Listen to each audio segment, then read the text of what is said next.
Pokok pembahasan kita pada mata kuliah ini mengenai cengkeraman feodalisme dan kolonialisme terhadap nasib petani gitu. Pertanian di Indonesia ini merupakan lahan yang cukup subur dan cukup baik dalam meningkatkan perekonomian atau kebutuhan sehari-hari penduduk Indonesia. Kita memahami bahwa Indonesia termasuk negara yang memiliki luas pertanian yang cukup banyak atau perkebunan. Tetapi kadang-kadang nasib petani di Indonesia itu masih memprihatinkan ya. Betapa banyak tanah mereka dari nenek moyang mereka itu jatuh ke orang lain, jatuh ke pihak penguasa gitu ya. Dengan berbagai macam aturan atau undang-undang yang diberlakukan gitu ya, ataukah diklaim oleh pemerintah. Bahkan beberapa kasus misalnya ketika terlambat beberapa kali membayar pajak itu bisa disita oleh pemerintah. Itu kan aneh ya, luar biasa itu. Jadi, hanya karena beberapa kali nggak bayar pajak atau terlambat bayar pajak itu bisa dikembalikan tanah itu di pemerintah itu. Nah, pemerintah hari ini itu juga perpanjangan tangan dari kaum feodal di masa lalu. Jadi kaum feodal itu adalah pihak penguasa, raja, bangsawan, ataukah yang memiliki kekuasaan terhadap tanah-tanah gitu ya. Nah, apa bedanya dengan hari ini gitu kan? Yang dulu misalnya masyarakat itu cukup baik dalam pertanian, bisa menghidupi keluarganya. Tiba-tiba terbentuk namanya suatu kerajaan atau bangsawan yang mengklaim bahwa dia yang menguasai, maka ada perpindahan tangan dari tangan pertama dan tangan kedua atau pemilik tanah ke pemilik tanah yang kedua itu ya, atas dasar bahwa semua itu adalah dimiliki oleh raja atau bangsawan. Nah, disinilah pertama kali feodalisme berkembang gitu ya. Di mana hak-hak tanah yang sebelumnya dimiliki digarap oleh masyarakat itu sendiri. Dia membuka lahan-lahan yang cukup ekstrim mungkin waktu itu, atau masih sangat lebat misalnya tanaman-tanaman di situ kemudian digarap. Tiba-tiba diambil alih oleh penguasa gitu ya.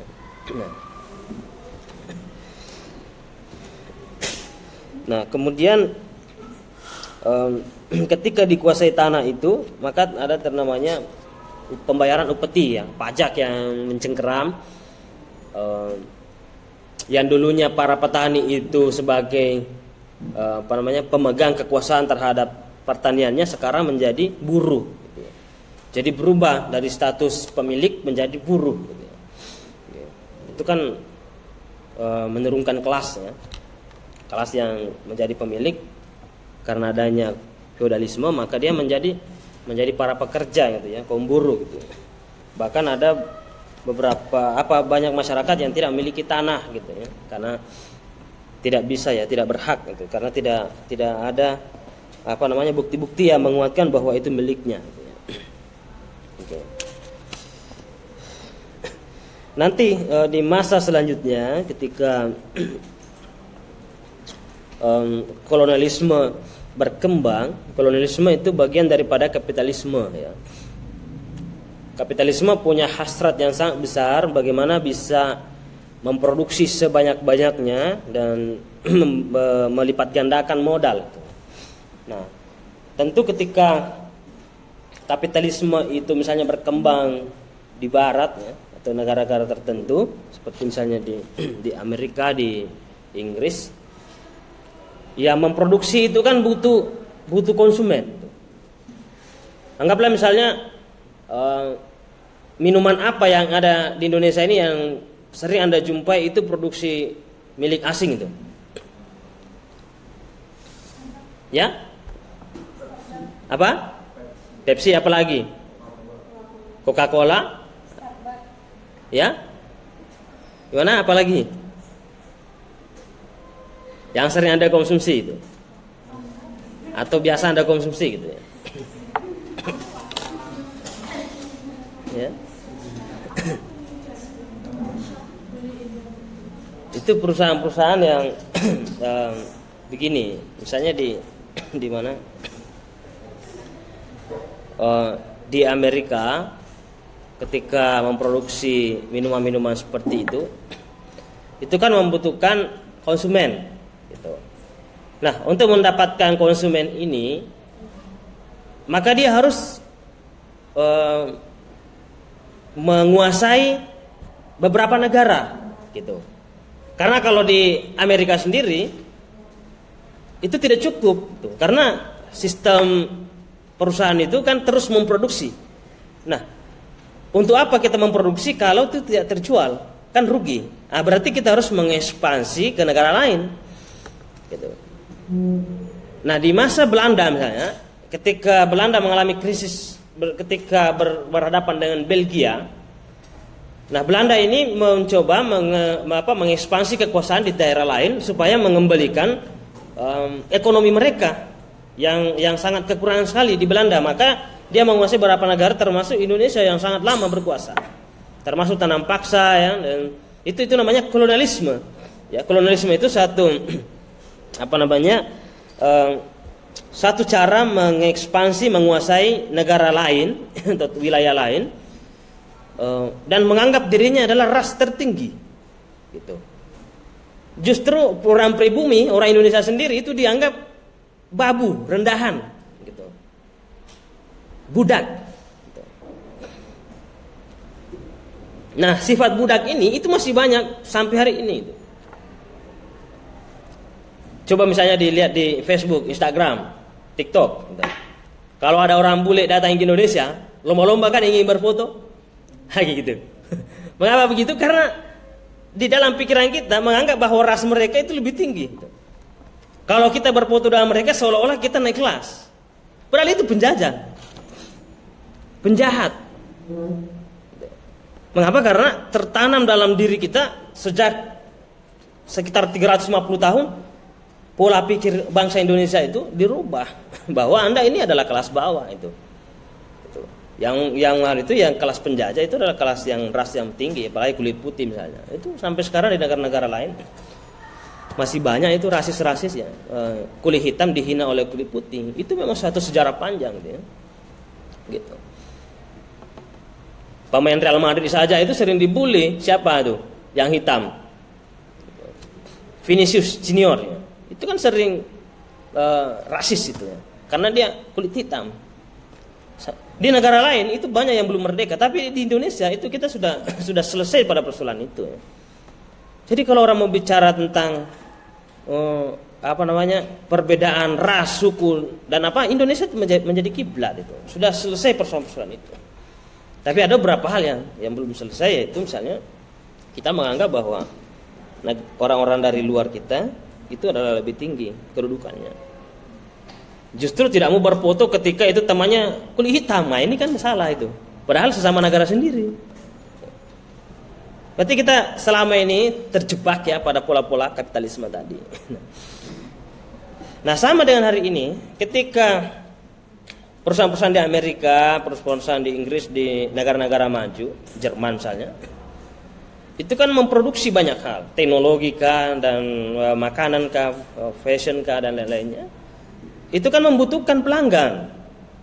Nah, pelanggan itu tidak mungkin hanya di negaranya, harus menguasai negara lain. Nah, caranya ya dengan cara kerjasama, gitu. Bisa dengan meminjamkan uang, modal dan sebagainya, tapi dengan tanda tangan, dengan kontrak, dia memasukkan perusahaannya di sini, nah perusahaannya itu bisa. Ataukah dia bekerja sama dengan kekuasaan, atau yang dulu disebut sebagai feodalisme, sekarang penguasa. Bagaimana pemilik modal ini menguasai calon-calon anggota dewan, calon-calon legislatif, yudikatif dan macam-macamnya, itu dia bisa kuasai. Atau calon anggota DPR, anggota dewan, DPRD, DPR RI, yang membutuhkan miliaran dana untuk kampanye sampai bisa lolos, dan itu belum tentu lolos, gitu kan? Nah, uang yang dimiliki itu cuma 50 juta, 100 juta, kan tidak mungkin untuk maju. Tapi dia bisa maju kenapa? Karena digandeng oleh pihak pemodal. Gitu. Itu yang disebut sebagai kapitalis yang punya modal tuh. Nah, perselingkuhan antara penguasa dengan pemilik modal ini ya, di mana calon penguasa ini tidak punya uang, tapi dia punya kekuasaan, maksudnya dia punya potensi kekuasaan, tapi yang punya uang, gitu kan, ingin menambah kekayaannya melalui jalur kekuasaan tadi, supaya ada aturan dibuat, maka dia berani mendanai, gitu. Maka ada disebut di Indonesia disebut sebagai 9 naga, gitu. Bayangkan 9 naga itu hampir semua kekayaan Indonesia itu dikuasai. Hanya 9 orang. Bayangkan kekayaan mereka. Nah, kalau ini semua bergerak, orang baik pun di Indonesia itu pasti kalah. Gitu. Karena apa? Semua bisa dikuasai. Gitu. Semua bisa disuap. Semua bisa dipegang. Gitu. Karena faktor keuangan.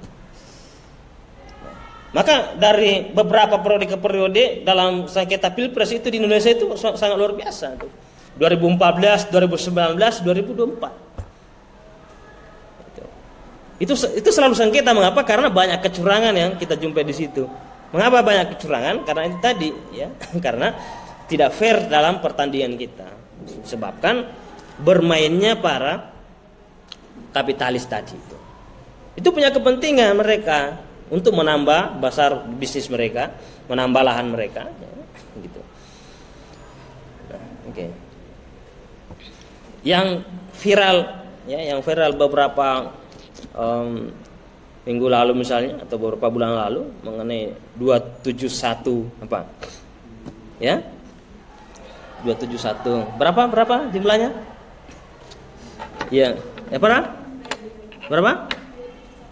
Ya, 271 triliun. Anda pernah lihat nggak uang segitu? 271 triliun. Bayangkan itu ya. Kekayaan negara habis ya. 271 triliun. Kalau itu dibagikan ke seluruh rakyat Indonesia, itu bisa mendapatkan 1 juta per orang.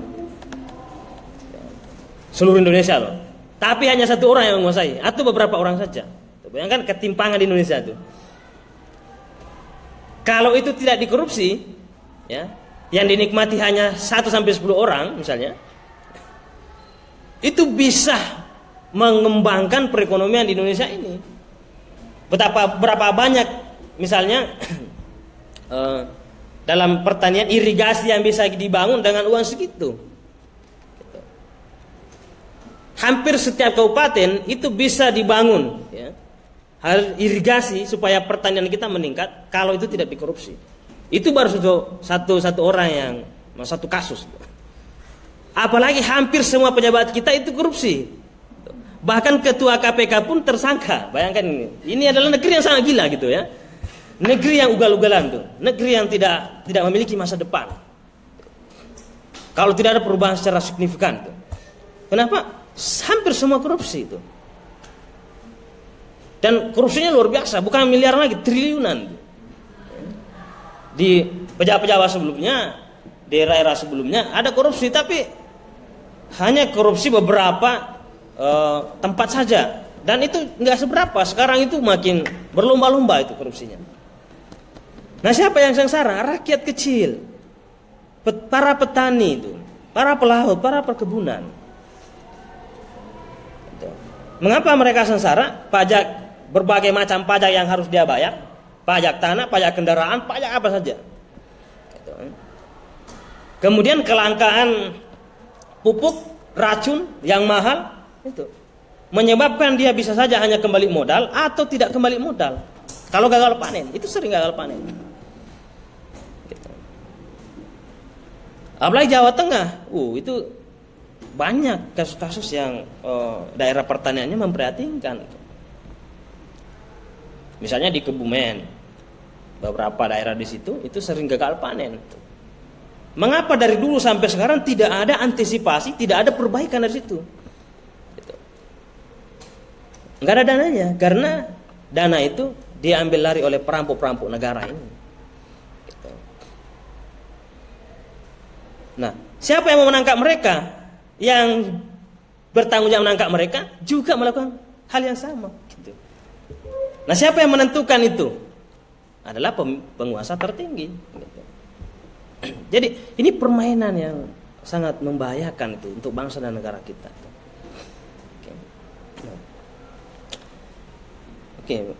Para petani ini juga nah, sama dengan itu tadi ya. Kalau gaya baru dengan itu tadi feodalisme itu sama dengan penguasa hari ini. Itu bisa saja merebut lahan. Nah, sebagian besar itu lahan di negeri ini itu sudah dikuasai oleh para pejabat, oleh konglomerat, oleh para pihak-pihak penguasa. Anda cek saja di Google berapa juta hektar lahan di Indonesia ini itu dikuasai oleh para penguasa dan pihak-pihak pemodal. Hanya beberapa orang saja. Artinya para buru-buru, para petani kita atau para yang bekerja di perkebunan itu hanyalah sebagai buruh gitu. Dipekerjakan oleh penguasa gitu. Itu kan kelanjutannya ya, kelanjutan dari masa dulu. Nah, kolonialisme gaya baru hari ini itu ketika misalnya negara itu dikuasai oleh negara lain. Kita tahu bahwa negara kita itu sudah dibagi-bagi. Ada yang dari Jerman, ada yang Amerika. Itu sudah negara ini sudah dibagi-bagi wilayahnya. Ada wilayah mana yang dikuasai Amerika, wilayah mana yang dikuasai Jerman, wilayah mana yang dikuasai negara-negara yang Prancis, itu kan macam-macam. Jadi hampir bangsa Indonesia itu tidak berdaya. Karena memang sangat dikuasai. Apalagi perusahaan-perusahaan besar, ya, perusahaan-perusahaan besar yang masuk di negara kita. Nah, maka kita berusaha supaya tidak mengkonsumsi produksi mereka. Kita berusaha mengkonsumsi produksi anak negeri. Gitu. Di Jawa ini kan terkenal jahe, terkenal jamunya misalnya. Tapi berapa banyak mahasiswa yang mau minum jamu gitu? Dibanding minum dengan minuman yang berkemasan dan bermerek gitu. Itu kan gaya hidup tanpa mempedulikan kesehatan dampaknya. Jadi saya termasuk orang yang sangat jarang sekali mengkonsumsi namanya itu tadi minuman Sprite, Fanta itu saya dari dulu memang nggak boleh karena kajian-kajian kita tentang tentang minuman bersoda itu yang membahayakan. Suatu ketika saya diskusi bersama teman-teman waktu saya S1 2009-2010 itu awal masuk, tiba-tiba ada Fanta tumpah di tikar ya, tikarnya itu tikar yang kayak plastik ya, itu tumpah di situ. Pada saat tumpah saya lap, ternyata waktu saya ngelap itu justru warnanya itu menghilang, memudar gitu. Ya, warna tikarnya itu menghilang. Wah, saya mengatakan ini bahaya juga ini. Ya, di benda-benda saja itu bisa membahayakan. Mungkin menggunakan sasat apa saja di situ. Nah, mulai dari situ saya katakan pada teman-teman, mari kita eksperimen. Coba kita ini, coba Anda juga eksperimen itu bisa menghilangkan warna-warna itu. Kalau itu masuk dalam tubuh kita itu kan sangat membahayakan tuh. Gitu. Jangan sampai ada misi terselubung di situ bahwa kita perbanyak minuman-minuman yang membahayakan ini ke negara-negara yang sedang berkembang seperti Indonesia ini, supaya tidak berkembang, berjalan terus di tempat. Fakta beberapa buku yang saya baca bahwa justru di Amerika minuman-minuman seperti misalnya Coca-Cola dan lain-lain sebagainya itu sangat dihindari, itu banyak menghindari. Jadi dalam negeri sendiri nggak mau minum. Ada buku yang pernah saya baca itu judulnya Coca-Cola, warna putih sampulnya. Dia katakan begini, tidak masuk akal ketika Amerika mampu memproduksi sekian banyak minuman itu di saat Amerika itu tidak terlalu banyak memiliki air yang bersih, tapi setiap hari bisa memproduksi dan mengekspor ke beberapa negara. Di dalam tulisan itu saya baca bahwa dia ternyata mengambil air yang tidak bersih. Jadi dia mengambil air tidak bersih itu untuk dibuat minuman. Karena kalau menggunakan air bersih itu tidak cukup untuk mengekspor ke berbagai negara, ke seluruh negara. Maka dia menggunakan air yang seadanya. Kadang-kadang dia mengambil air dari Kolombia dan air itu tidak bersih. Artinya tidak sehat. Nah, tetapi kan itu dipoles melalui dengan iklan, ya, dipoles melalui iklan, orang tergiur, gaya hidup. Ini yang membahayakan, ya. Jadi berusahalah hari ini minum yang yang sehat saja, ya. Minum yang sehat, hindari yang bersoda, apalagi beralkohol. Bersoda saja sudah membahayakan, apalagi beralkohol. Itu sangat penting, ya, mengembalikan marwah kita sebagai bangsa Indonesia, bahwa kita memiliki produk-produk dalam negeri yang bisa diberdayakan. Oke. Itu merupakan bagian daripada kolonialisme gaya baru, ya, kolonialisme gaya baru yang Bapak sampaikan tadi. Oke, ada pertanyaan? Silahkan kalau ada yang ditanyakan sebelum kita selesai jamnya. Oke, sekarang 8.27. Silahkan kalau ada yang ingin ditanyakan.